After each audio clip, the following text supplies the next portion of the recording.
Hello, and welcome to your meditation practice as part of the Open Heart Project. My name's Susan Piver, and while I am, as always, incredibly delighted to guide us in meditation practice, I will also say that today I'm angry. I am just angry. So I thought, well, let me just see what happens if I make a meditation video while I'm angry. And because people get angry. I'm angry for very reasonable reasons. I had a fight with my husband. These things happen. It was not like a, oh shoot, we might get divorced fight, but it was like a, I don't like you fight. It happened about an hour ago, and I'm still pissed off. And maybe you never met a meditation teacher who was pissed off, but here, let me introduce you to her. So one of the things that I really appreciate about Buddhism, not that anybody has to become Buddhist at all, one of the things that I appreciate most about this profound tradition that is more than 2,500 years old is that it doesn't tell you you shouldn't get angry, or you shouldn't be sad, or you shouldn't be disappointed or frustrated, or any of the other, so-called negative emotions. And that, when I read that, when I found that in this particular style of Tibetan Buddhism that I practice in, the Shambhala lineage, that strong emotions were included, I thought that one's for me, because I do get pissed off and I do get really depressed and sad, and I don't want to think that that makes me a bad person. So I've received emails over the years from many of you who have struggled with anger, and it's not fun. It feels terrible. It's horrible. And you think, well, that makes me not a spiritual person, or it makes me a bad person. And I'll tell you what makes you a bad person. What makes you a bad person is not getting angry. That does not make you a bad person. It doesn't even really matter why you're angry.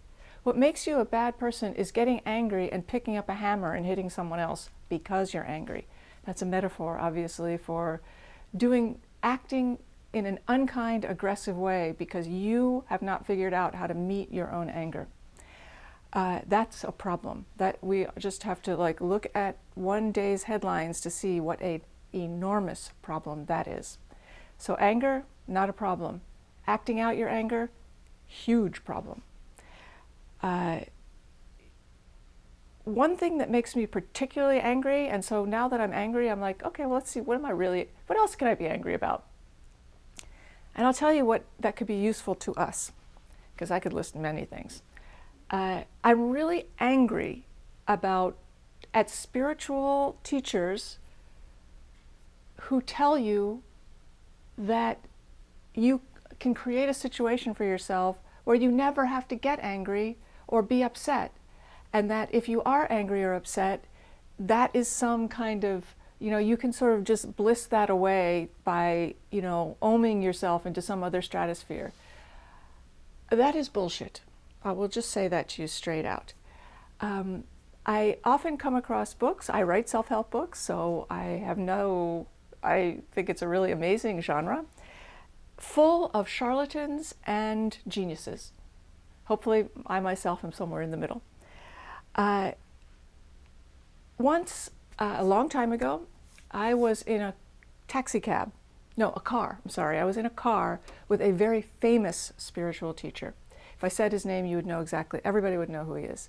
We happened to be doing some project together. It was like a different life that I had. Anyway, we were in a car in New York City, and we were about to go somewhere, and we were just waiting for a third person to get in the car, and a taxi cab sort of sideswiped us. No one was hurt, but there was a definite fender bender. And he was in a hurry. And he looked at the taxi cab driver, who was like, ugh. He looked at the limo driver, and he looked at me, and he looked back at the limo driver, and he said, "Nothing happened, let's go." And to me, I was like, something really did just happen. And some people need to exchange insurance, information. And for you to just say, I don't like that, nothing happened, I'm in a hurry, let's go, is a poor response to the fender benders, literal and metaphoric, that we run into every single day of our lives. So I had one. I got in a fight with my husband. Sure, we'll make up. But anyway, so now what am I supposed to do? Go, oh, well, that makes me unspiritual, or, I need to somehow forget that I have, forgive him, forgive myself. No. What I do is feel angry. And I believe that that has application that is far more profound and interesting than just trying to be some sort of a bliss ninny. So going back to the authors that piss me off, if you want to skip all this and just go to the meditation is going to be interesting, I have a feeling. I look at the book titles and I see things like, there's a spiritual solution to every problem. There isn't. There isn't. Some problems have no solution. But when I read a title like that, there's a spiritual solution for every problem, what I infer is there's a way to not feel bad when bad things happen. And that's A, not true. And B, there is value in feeling bad. There is value in being a human being. Human beings feel all sorts of things. I myself, maybe this is different than you or others, am not trying to become a superhuman. I'm not trying to transcend the human condition. I'm here on planet Earth. I am a human being. I am trying to be human, find out what it means to be human. That is why we meditate. We don't meditate to become gods. We meditate to feel our hearts. So when you come across things that say 10 secrets for success and inner peace, or this one I just read, I'm going to hide it so you don't see what it is. This really made me mad. Remove the last obstacle to ultimate success. A simple yet comprehensive program for overcoming our one barrier to happiness and fulfillment, providing a clear path for achieving our true potential and attaining not only financial success, but also success in love and life. You know what? I want all those things. I want financial success. I want success in love and life. I want you to have those things too. I'm sure you also want them. But there is no one step that is going to make those things happen. We are on a ride that is way more mysterious than it is knowable. And anyone who tells you, I know how to do this ride, this is what you should do, you should slowly back away. Here's the tell. I want you to look for this in everything that you consider consuming relating to your inner life. The things that are new agey and bullshitty are things that are about you only. This will make you happy. This will remove obstacles to your dreams. And believe me, I want you to be happy. I want to be happy. I want all those obstacles gone for all of us, too. That is not sufficient.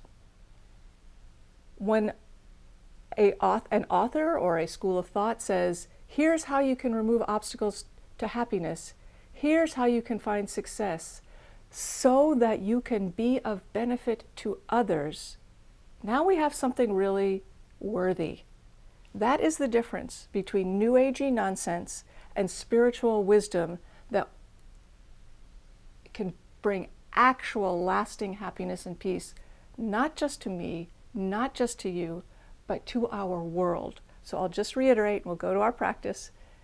The tell, New Age, it's about you only. And often they tack on, oh yeah, and then you can be a nice person and help others. No, that's not a tack on. Wisdom, here's how to be happy so that you can benefit this world. And I will just add that your way of benefiting the world could be by being a fantastic parent or a great friend or just someone who loves their cats. Your way of being a person who helps this world could be becoming president of the United States and creating world peace, or by going out on the streets and being an activist for the environment, or just being a fantastic artist, or just being a person who is trying his or her best to work with negative emotions so as not to cause pain to others. Now we have something, my friends. something really real and valuable. So I guess the last thing I'll say about New Agey stuff and my own anger about it is that, I was reading something this morning that, was a very New Agey context, and I wrote it down, that's why I'm looking down here. The person said, when you get, I can't read my writing, when you get a sense, that might not be the word, I can't read my writing, of your own vibration, the first thing that happens is your sense of self-worth comes into place. So first of all, I don't know what that means, your own vibration, but let's just say it means something like, when you know who you are, the first thing that happens is your self-worth comes into place. I believe from the bottom of my heart that that is true. However, there are often things that are said in New Agey contexts, for lack of a better phrase, that are the truth given to you in a way that makes them a lie. And so I would like you to contemplate that as your self-appointed spiritual teacher in this particular moment. That is true. I believe and know from my studies of the Dharma over 2 decades and my practice of these things that when you know, the Buddha said, when you know who you are, suffering will end. But there are various lenses through which to look at that sentence. And the only way to know the right lens for you is not the person who said this, not the Buddha, not me, but you. You. Who are you?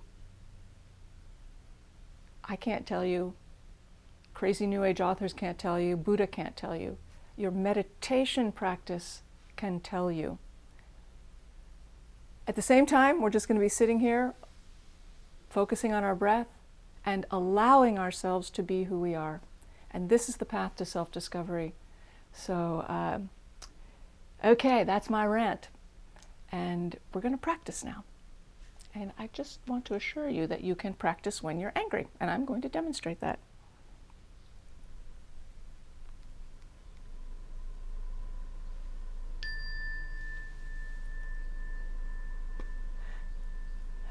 So to begin one's practice when one is angry, one does not have to let go of anger. So the first thing that I'm doing, because I'm the one here, is feeling that as I take my seat, I'm angry. Not why am I angry? That's the road to trouble. But what does it feel like to be angry? Okay, my chest is tight. I feel my shoulders want to go like this. I feel heat, like shooting up my back. I'm pissed. At the same time, I notice my breath is a little shallow. It's hard to be angry and have slow, even breath. So, okay, I'm not going to try to slow my breath down. I'm going to notice that.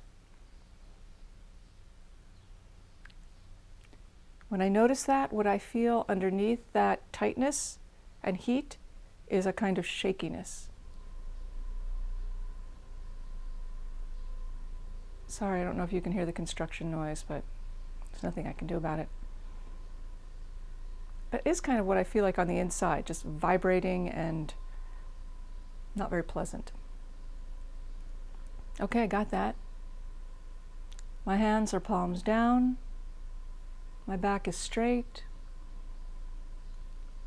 Now I want to soften my front body, my belly and my chest. This does not mean feel soft. It means literally let the muscles relax. It has nothing to do with my heart or my emotions. And let my shoulders relax. Does that affect my anger? A little bit. Lessens it a little bit.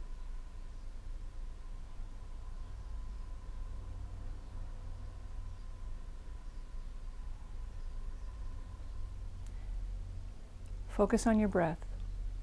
Let your attention ride the breath. Like stay with it. Like suddenly you found yourself on a little rowboat out on the ocean that was rocking gently.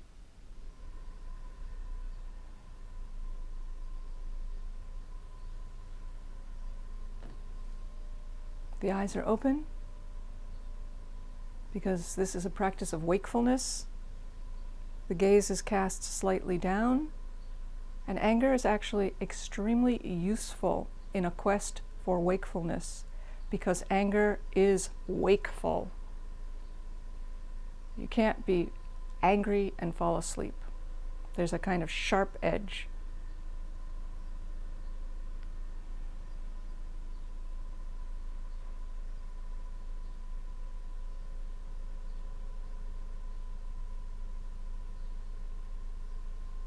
Let your attention stay with the breath.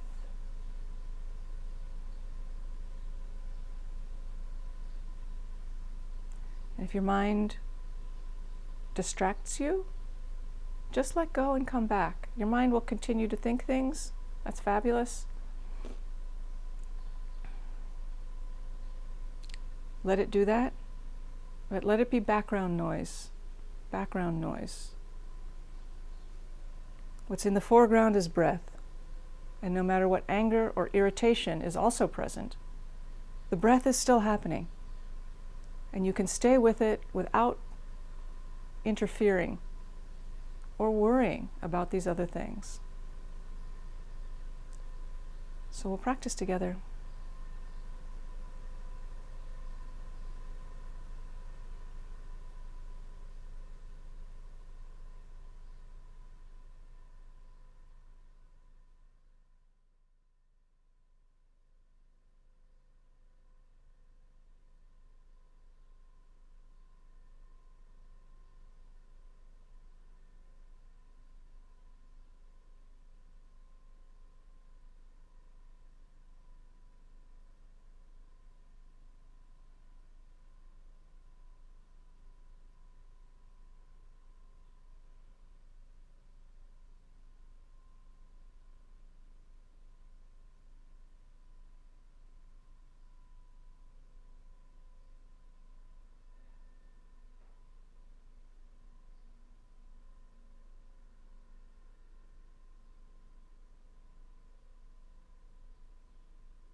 Thank you very much for your practice. And let's close, please, by having a sense of this global community in which we sit right now, each in our own place, and wish each other well in this mysterious, intense, impassioned, fascinating quest to be truly human. I wish you everything good in that amazing and profound journey. And know that as you wish the others well, good wishes come to you too.